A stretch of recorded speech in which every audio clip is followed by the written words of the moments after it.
Hi guys! Welcome back to my channel. Ito ang isa sa pinausap.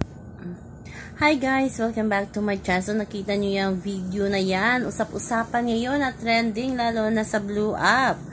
Kailin Alcantara at Kobe Paras. Hiwalay na nga ba? So, parang confirm na ito. Parang kinonfirm na ito ni Kailin sa kanyang IG post at itinaan lang sa malungkot na kanta ang sagot sa mga katanungan ng kanya mga fans.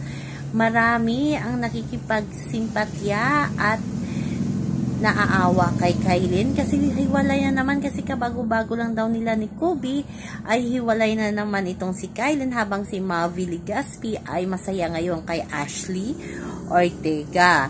So ayon naman sa balita, totoo nga hiwalay ang dalawa kasi nga lalo na itong si Kobe, unti-unti na daw na dinidelete ni Kobe ang mga photos nila together ni Kailin sa kanyang IG account, at ganoon din itong si Kailin Alcantara ay unti-unti na din dinidelete ang mga photos nilang dalawa ni Kobe Paras. Nakaka-shock, no? Kasi super sweet ng dalawa, lalo na itong si Kobe, malambing at makikita mong maalaga siya kay Kailin kahit saang event, diba?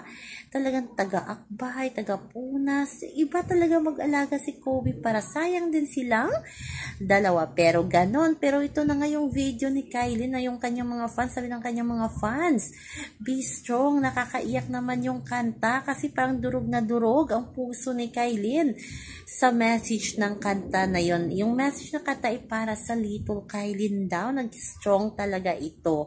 Kaya ayan, abangan na lang natin ang virtual na pag-amin ni Kailin kung talagang hiwalay nga ba talaga sila ni Kobe Paras. Kaya kaabang-abang yan guys. So mga fans ni Kailin ay talagang malungkot kayo kasi malungkot ang kanilang idolo, pero ganun talaga yung mga artista, diba? Hindi minsan na yung mga artistang tumatagal ang relasyon, na bibilang lang ata yan sa mga daliri, pero bata pa si Kailin, so makakita din siya, malay natin call off lang silang dalawa ni Kobe para. So abangan din natin yan. Tito Boy Abundaw is waving, alam naman natin si Tito Boy lang ang mapapaamin yan sa kay Kailin, kaya kaabang-abang yan sa interview ni Tito Boy.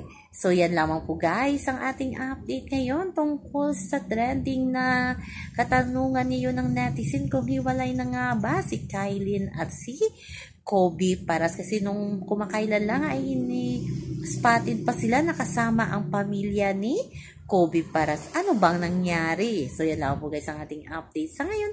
Hanggang sa muli. Bye-bye. Also remember, wag po tayong magpaka-stress. Please like, share, and subscribe my channel para ma-update kayo sa mga bago kong upload. Bye-bye!